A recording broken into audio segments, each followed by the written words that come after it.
Hi you guys, welcome back to my channel. I just got done chasing two dogs. This is part 3 of the home buying process and what to expect. Please watch the other first 2 videos if you're super interested in changing your living situation, specifically if you're looking into buying a home, condo, or townhouse, more specifically home, because that's what I did. But there's some really useful information in those other videos. Let me know your thoughts. Let me know what your experience was. Please like, share, comment, and subscribe. Next thing, once you're deciding to purchase a home or purchase some type of property, you want to create a timeline, right? So as I mentioned in one of my previous, one of the very first videos I ever made is called Sex Was My Reward After I Closed on my home, because literally it was. I started my home search in June, and I told myself that I would not have sex until I moved, and that's what I did. I moved in, I closed on a home on September 14th, and I had sex, was it Halloween? I think it was Halloween. It was in October. I think it was Halloween, but I told myself that I wanted to be moved by October. I said by Jack's birthday. Jack is my older dog. And I told myself if I didn't find a house by October, I was going to move out of state. I was already looking at homes out of state. I was looking at apartments in Chicago and in Chicago primarily. Whew. So create a timeline. That's here. You want to commit time to view homes. You know, think about anything that you're learning or anything that you're investing in, it's going to take time. You're not going to find a house overnight. It's possible, but what do they say? That comes quick is not always good. I forget what the saying is. I've had a long day at work, not the point. Point is, if you want to find something good, it's going to take time. It's like you're going to be digging, searching for a diamond in the rough. There are going to be situations where you're going to fall in love with the home, and someone's going to pull the rug right under your feet and take it from you. They're going to make cash offers over asking, or they're just going to get to it before you. Or you're going to fall in love with the home. These dogs are fighting again. You're going to fall in love with the home, and then you're going to find that there's something wrong with the home that's not even worth it anymore for you. So these are a lot of things to consider. Don't get discouraged, but give yourself the time and commit to actually looking for a home. When I started looking for homes and I started in June, I connected with my agent, and literally my agent was also on point. If you're going to work with an agent, make sure you're working with an agent that's also committed to looking with you, that's also committed to helping you meet your goal, to helping you meet that timeline that you have. My agent and we were going out every week, 2-3 homes. Either they were sending me homes or I was sending them homes. I was identifying homes. I was sending them a text message, and I was letting them know, I want to see this. Or if something just got on the market and I was super interested in it, I really loved aspects of it, I would say, I want to see this today, or I want to see this tomorrow. If you have an agent that's available, that's great. That'll work out for you. If they're less available, you should consider working with a different agent, depending on what your priorities are and how the market is around the time when you were looking and around the area where you were looking in. But I was looking at homes daily.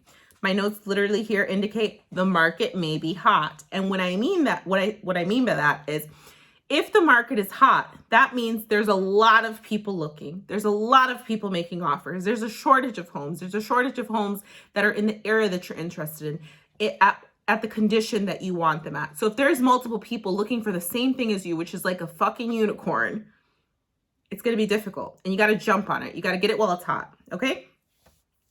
You need to make yourself available to view homes. If you are committing to anything, whether that's learning how to play an instrument, learning a language, committing to learn something new in your job, committing to purchasing a home, committing to purchasing a vehicle, you have to commit to the time. You have to carve out the time. I was going after work. In some cases, I would go during the day. If it was a home that I fell in love with, there was one day, it was like a Tuesday. There was my second home that I saw. I fell in love with that home. I remember the address. I remember the street. I actually live a block off of the same street name, but in a completely different city. And every time I read the street, I think about that home, right? I'm not in love with it more than I'm in love with my current home, but I still think about it. I think about how much I thought I loved it and how much I wanted it and what things I loved about it. But there were also a lot of downfalls about it, right? It needed a lot more work than this current home that I'm in.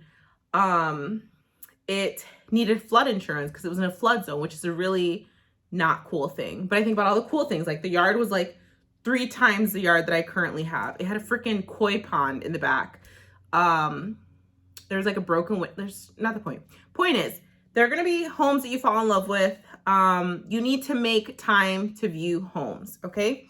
So make yourself available. If you have to see them during the day, figure out if your job is going to be flexible for you to do that. Figure out a way for you to do that. If you have to call off, take sick time.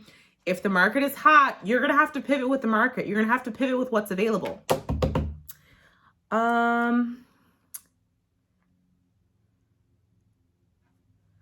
When you were looking at homes, you know, they would always tell me, like, when you know, you know.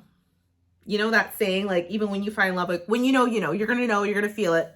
And in my mind, I'm like, this is bullshit. There's no fucking such thing as when you know, you know. That second house that I saw, I remember when we talk about, so in my previous video, I talk about financing and what that magic number is that you're supposed to stay beneath. That house was over my number, right? But I decided to make an offer under what they were asking. And I knew that it was at the top of what I could afford. I knew that it was in a flood zone, and my agent was like, that's not really a good thing. You don't want that because you have to pay flood insurance in some cities. I didn't want to do that. So it's like there were things that had me on the fence about it, despite how much I fell in love with it. I ended up, short story time, I ended up making an offer on it. And I remember that was the same seller that they wanted a pre-qualification letter. This was like a Saturday. I made the offer. Someone else had made an offer before me. Their offer fell through. I made an offer as soon as I saw it was available. Then they wanted a pre-qualification letter, but it's like a Saturday. My financial institution, I could not get in contact with them because they don't work Saturdays.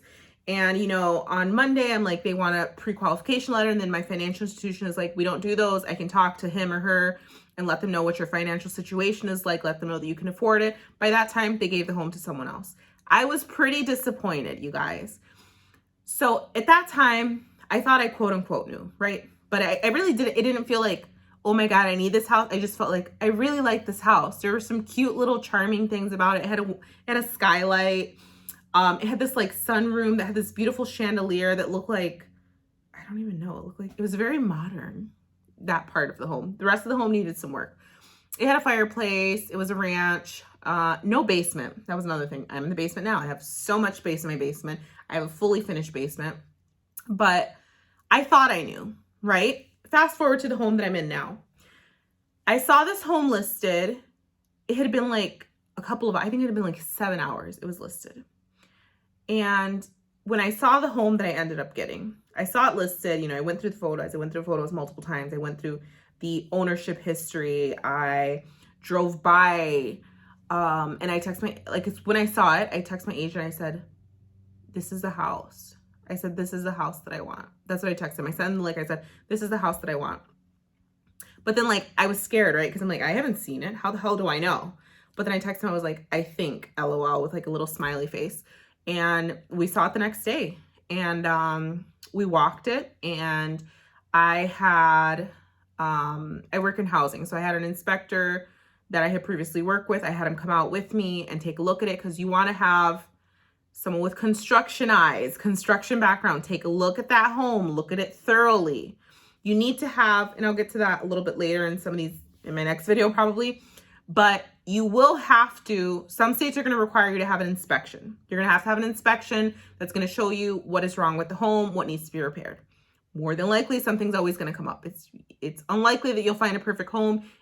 Maybe if it's a new build, you won't find anything wrong with it, but more than likely, there's always something that needs to be addressed. So there's a paid inspection that's required for my state. But in addition to that, I had the inspector that I knew come out, and I said, you know, so-and-so, I really want this home. Please come out. I think we came out during the day. It was a work day. Fuck it. I used my lunch break. I need to see this home. I saw it with my agent, and I said, this is my home. I said, this is the home that I want. And I was so sure about it. And I still don't regret my decision. There's nothing I regret about my home. There were things that I had to do when I got in here, but it was nothing that was like, oh my God, this is putting me over. And let me knock on wood. Do we got any wood here? This is wood. There is nothing that was like, oh my God, like this was such a poor decision. I love my home. I love my home. And when I walked it, I was like, this is it.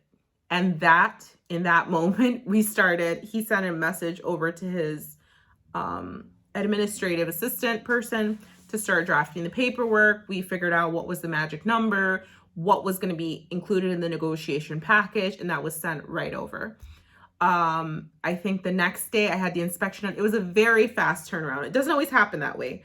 But when you know that something is going to be desired by a lot of people and it's fresh on the market, you have to move quickly.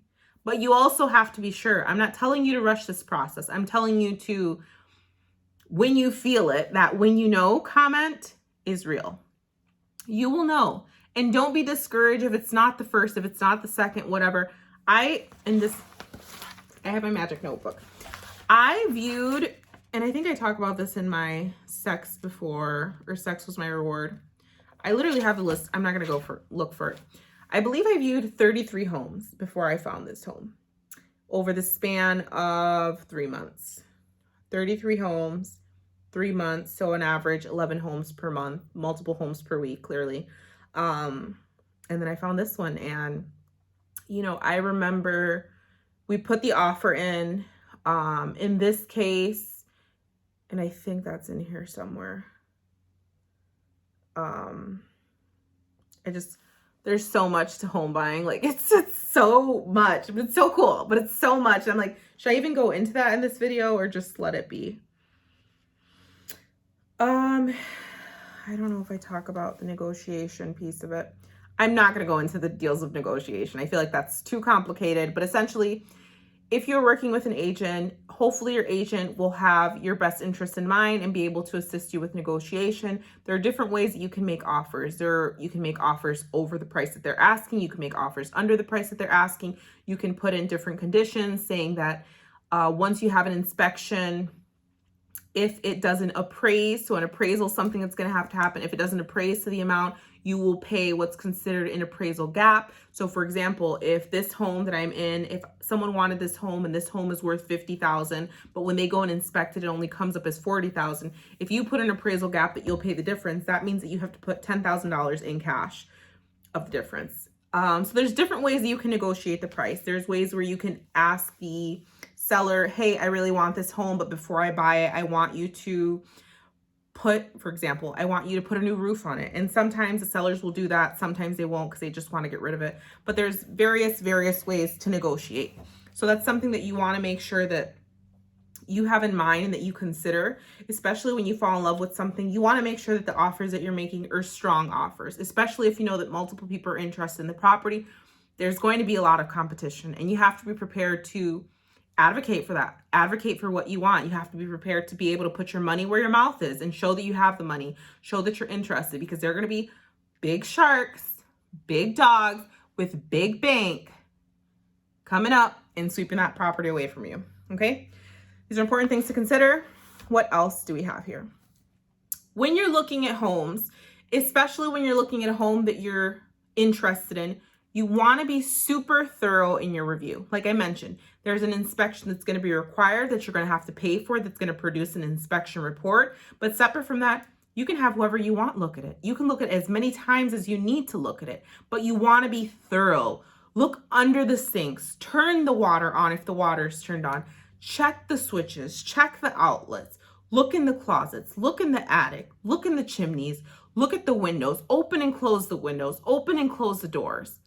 You want to look at it thoroughly. Look at the exterior. Look at the perimeter around the home. Look at the bricks. Look at everything that you need to look at, because all of these things are going to be dollar signs when they become yours if you don't pay attention, if you don't identify them ahead of time.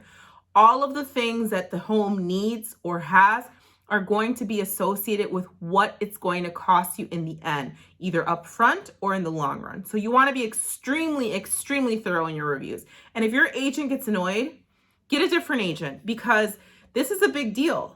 You know, home ownership is a big deal. It's not a freaking piece of cake. It's not, well, it can be a piece of cake, but it's not something simple. It's a huge financial investment, and you want to make sure that you're being thorough in your review, that you're doing what you need to do to make sure that you make the best decision for yourself and best decision for yourself financially. So you want to be thorough when you look at homes. Like I said, look at the roof, look at the foundation, the most important things, right? You want to be thorough, but pay special attention to the most important things. Your roof. Does the roof look like it's going to have to be changed? Roofs can be expensive, especially depending on the size of that home. Your foundation. Are there cracks in the foundation? The portion around the bottom of the home. Are there cracks in your walls in the basement that show that you have a weakened foundation? Homes can collapse with super weakened foundations where there is water coming in that is weakening whatever that foundation is made of. Is there water entry? Are there electrical issues? Are there plumbing issues? What are the priorities? So if you decide that you're moving forward in a home and you get an inspection report and there's like 50,000 things, I should have brought my inspection report. It's like a freaking binder. It has a bunch of things wrong with it, right? A bunch of things that need to be corrected.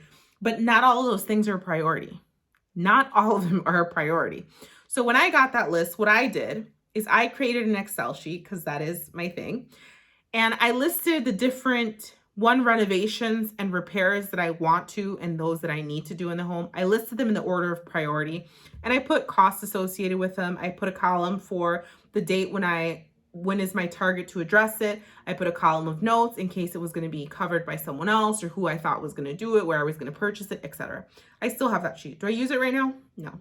I did my 2 major repairs that I needed to do. One was my windows.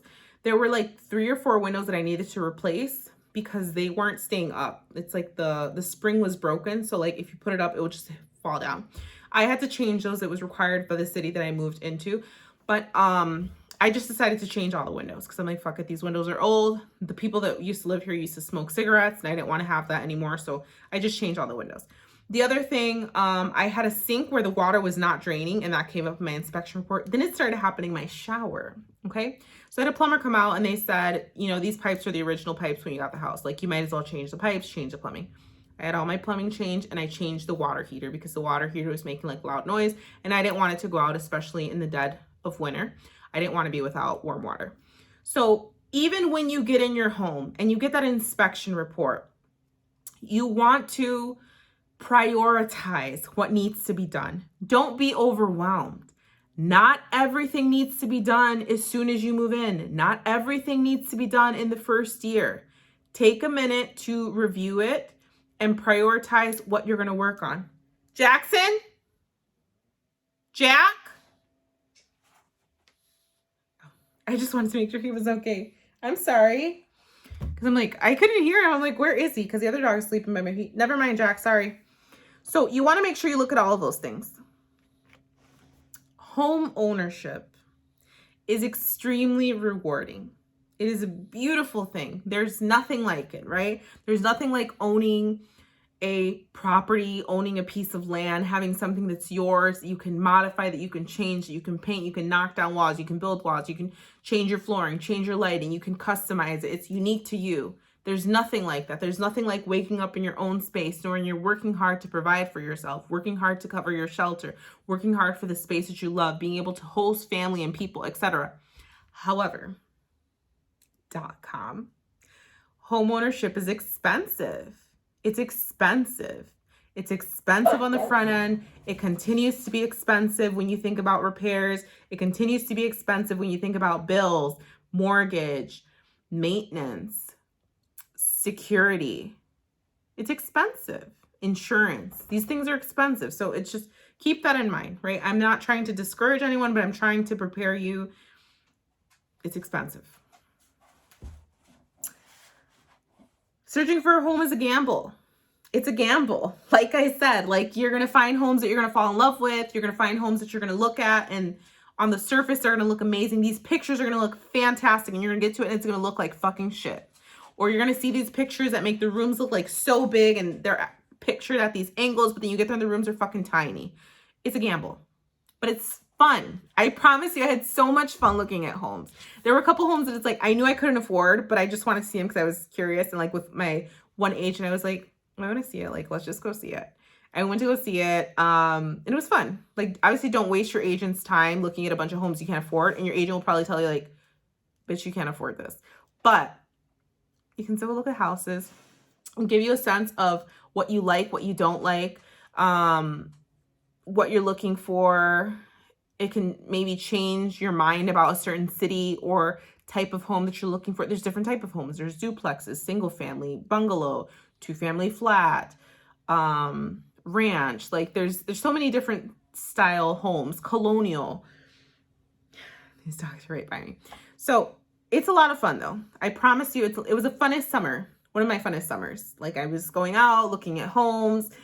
I was off of social media. Nobody knew I was home shopping except for my mom. I'm just like, it's like shopping for a really expensive item that is really awesome when you find one. It's really fun. So it's a gamble, but make it fun. If there's a home that you see and you want to see it again, it's okay to ask to see a home multiple times. I think there were a couple homes where I'm like, you're on the fence about it. You don't know if you want to make an offer. It's been sitting there for a long time. What I mean by that is it's been listed for sale for a long time, but it hasn't sold. There are certain tips and techniques that you'll get in the process and that hopefully your agent will share with you. But if there's a home that's been listed for sale for like 2 years, you have to wonder, why is this still listed for sale? One, why hasn't anyone purchased it? Why doesn't anyone want it? 2, is it too expensive? Is there something wrong with it? Is it the neighborhood?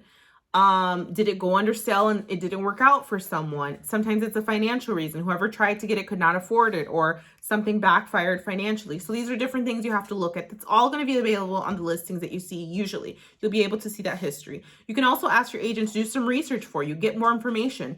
You can ask your agent to ask the seller, what is the last repair that you did? Why is this home for sale? Do you have any offers on the table? Your agent is your resource. And for a minute, I felt kind of bad when I was like reaching out and asking questions. I'm a very thorough person. But I'm here to tell you, don't feel bad, okay? Because your agent is collecting commission. Whatever home you decide to close on, if you're working with him, they are going to get a commission from that sale. Don't feel bad. They're getting paid for working with you, assuming you end up finding a house. Obviously, if you don't find a house, you don't end up working together in the end, they don't get that commission. I had one agent where I had to fucking fire his ass. But beyond that, there's a commission. So don't feel bad. That's what they're there for. And they enjoy their job most of the time. They enjoy helping. They enjoy helping people find their homes. So take advantage of that. Ask the questions necessary. They know the law. They know the they should. They should know the laws. They should know the regulations. They'll tell you if something is realistic or not. For both of my agents, I said, this is what I want and this is the price point. Do you think that's realistic? Or this is the area I want to be in. Do you think that's realistic? Or do you think I'm being picky? I had these open conversations. I mean, I had 2 agents. My first one was trash, but my second one, he was so cool, and so helpful. And it's always awesome when you end up connecting with someone like that, especially because you're making such a huge financial commitment. You want to make sure that you have a good relationship with the agent that you end up working with. What is next? Don't feel pressured. Do not feel pressured in this process. Home buying should be fun. You should not feel pressured to make an offer. You should not feel pressured to buy. You should not feel pressured to increase your offer, to modify your offer because your agent is pushing you to do so. Do not let that happen. That was one of my experiences with one of my agents. A couple of shitty things happened with that agent. And I won't go into detail because it's not that fucking important. One, I feel like the agent was pressuring me to buy certain homes. The agent was saying things that were inappropriate. The agent thought that I was interested in him romantically, even though I never said anything of that sort. And I was not interested or attracted to this man. He got annoyed with me when I didn't want to make an offer on a house because I wasn't fucking sold. Like I didn't want it. It was a home that had a crawl space. It was small and cramped, and I wasn't feeling it. And he was like, oh, well, he really wanted to sell to you. I don't give a fuck what someone really wants to sell to me. At the end of the day, this is my decision. This is my money. This is my hard-working money that I've earned, that I've saved, that I'm going to work my ass off to pay for. I'm not going to end up in a house that I don't want. So for my agent getting upset, I think it was just immaturity, honestly. I think he just wanted to make a sale, probably because he needed the money or whatever. But it's just like, don't feel pressured by your agent. Don't feel pressured by anyone. This is your decision. This is your money. If you're doing this in partnership with your significant other, this is both of your money, both your decisions. Take time to think about what you want to do. Don't let anyone pressure you into any decision. And if you feel like you're being discriminated against or you're getting malpractice or unethical treatment, report their asses. My name is Karen Odd, not for any reason. I can be a Karen ass bitch if I have to. So if you're getting mistreated, report them. You know, what's funny, short story, is the first agent that I worked with that did all those things, I think I ended up texting him and I said something like, you know, I just need, after he got an attitude with me about that one house, I'm like, you know what? I'm cutting this motherfucker off. I told my mom, like, I'm not doing this anymore. Like, who the fuck is going to get an attitude with me when it's like, it's my fucking money, motherfucker. You're not paying for it. You're not going to pay the fucking bills. So my mom, I'm like, you know what? I'm done. I told him something like, I need time. Like, I need a break from looking at homes, but really, like, I was ready to separate. So, you know, I did my Google search, whatever. I found another agent. And then I got on the call with this agent. I said, you know, I'm working with an agent now, but he's doing X, Y, and Z. He's inappropriate. He's this, that. He got angry at me. And he's like, yeah, that's not how our agents should be. I'm happy to work with you. What are you looking for? Boom. All of a sudden I was working with a new agent. Tell me why. This is the type of shit that happens to me. Turns out the first agent that I was working with works under the last agent that I ended up working with. I had no idea there was any connection, no idea there was any relation there whatsoever until we started talking, my last agent. He's like, oh yeah, he's on my team. And I'm just like, bruh, let me tell you about who's on your team, okay? Then when I was signing my closing paperwork, guys, it was so embarrassing. I'm like, this is me, okay? Signing off on my documents. I look up. It was my last agent. He was walking in the fucking office. I was so embarrassed because it's like, for him, like, we worked together for several months. We worked together for months. But we were getting into fucking arguments. You know what I mean? So it's like, it sucks that he spent so much time working with me and he didn't get that final commission check. But it's like, that's what happens when you're a bitch. That's all. That's all I'm going to say on that. Anyway, don't feel pressured. Make offers when you know you truly love or like a home. Don't make an offer just to make an offer. Because there are some conditions and it's going to vary from state to state. I'm putting my leg up here. There's some cases when it's going to vary from state to state. If you make an offer and you back out, you may have to pay something financially. So just make sure you're not making offers just to make offers. Make offers when you're serious about a property. Make offers when you really love a property. Make offers when you know that you can afford it. Don't just fucking make offers to make offers, okay?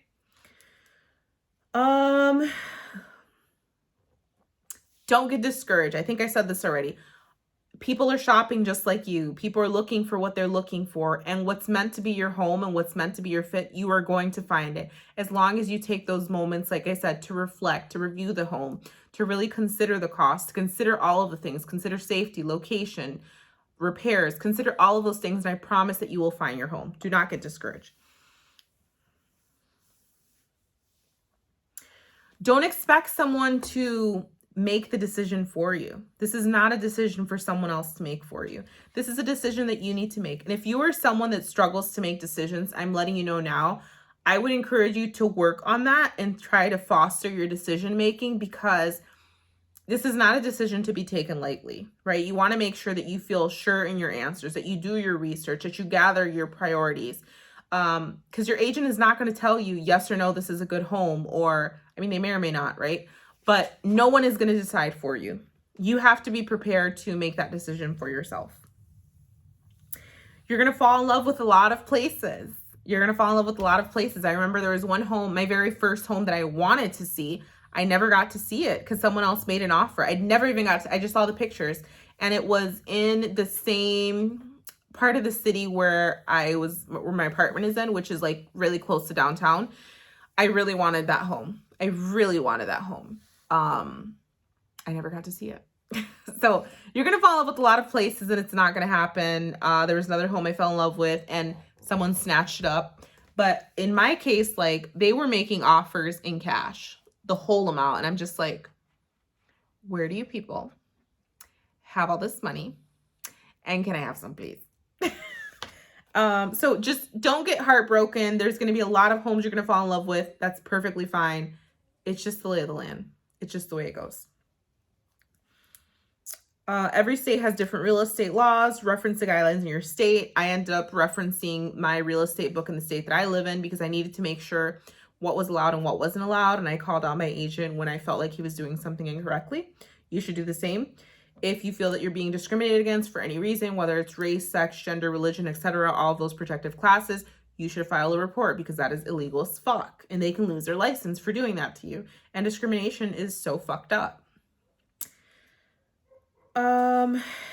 Yeah, as I mentioned, my experience, I started in June. Here are the notes. I viewed 36 homes. I had 2 agents. I had a pre-approval. There were I made offers on 4 homes. Wait, 1, 2, 3, 4. Yeah, I made offers on 4 homes.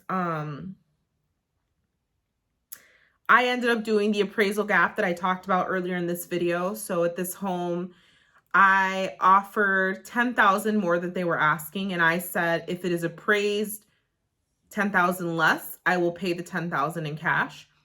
When I tell you that when the appraisal happened, that night, when I knew that I was going to get the results the next morning, you guys, I was having the weirdest fucking dreams. Like, I was waking up in my sleep, like, sweaty, like, that the appraisal came back super low and I had to pay all this money out of cash, or that I wasn't going to get the house, or that I did get the house. I was just having the weirdest fucking dreams.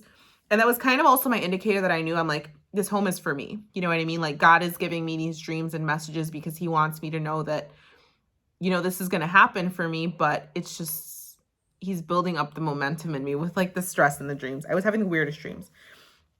There's going to be, like I said, the required inspection. If the seller, we are the buyer, the person buying, if the seller does not like your offer, if your offer is too low, they can counter offer. If they make you an offer, you can counter offer them. So let's say I did 10,000 over, but what if they would have said, well, usually it's over. So they would usually take that. I don't know. It's really an interesting process, right? Because some people are going to make offers over, some people are going to make offers under. It's just like, it's literally a gamble. It's a fucking game at the end of the day. It's a game. Home buying is a game, although it's a super serious thing. I'm being silly when I say that, but you want to make sure that the agent, stop. You want to make sure that the agent that you're working with is a good, strategic, smart game player. And that's always going to be on your side and that's going to be rooting for you. Negotiate. You want to make sure they negotiate well. We had to negotiate a couple of things, right? Like in mine, the window piece, like those 4 windows that needed to be replaced. I offered 10,000 over, but I ended up 10,000 under from what I had offered them because I said, well, shit, if I got to change these fucking windows, I said, I want you guys to change the windows and then I'll move forward. They didn't want to change the windows. They just wanted to do without the home. So I said, okay, I'll change the windows, but I'm knocking down the price. So that's what I did. And that's how it worked out for me, right? I would have been paying $10,000 more, but I ended up paying $10,000 less and spending a little bit of money on the windows, right? I did not spend $10,000 on windows. This home is not that big. It's 1,000 square feet. Earnest money deposit. What's the matter? So, you will, well, it may vary per state, but you will have to make a deposit, separate from what you have to bring to your down payment. This is like a deposit. Come on, Karina. It's a deposit, right? So you will have to make a deposit, that goes towards your down payment, basically indicating that you're a serious buyer, indicating that you have the finances and income to move forward. This deposit happens during the offer time. If the offer gets accepted, I think you have like 3 days. It's going to vary from state to state, I'm sure, to make that deposit. Once you do that, and these are not necessarily in order, but once you do that, there's going to be a tentative closing date. Your financing person is going to ask you for additional support documentation. If they need updated check stubs, if they need updated bank statements, they want proof that you have the money for the down payment. They want proof that you have the earnest money deposit. All those conversations are going to be happening. They're going to be talking about interest rates, based on your credit score. There's going to be a certain interest rate assigned to it. There's private mortgage insurance.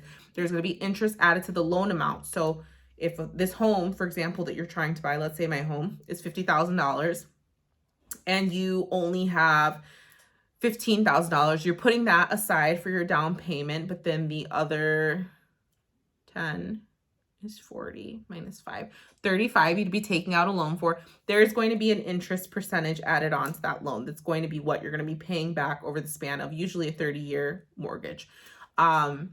In some cases, based on what the percentage rates are, and mind you, I am not an expert, I probably sound like a fucking idiot right now, but based on what the percentage is, based on the market of homes and based on the economy, that percentage can be higher, that percentage can be lower.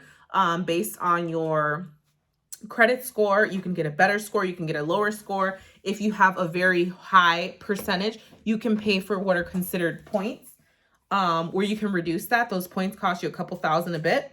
So you have to consider that and what you want to do if you want to spend that additional money to reduce your rate. These dogs are just being so weird today. You have to get insurance.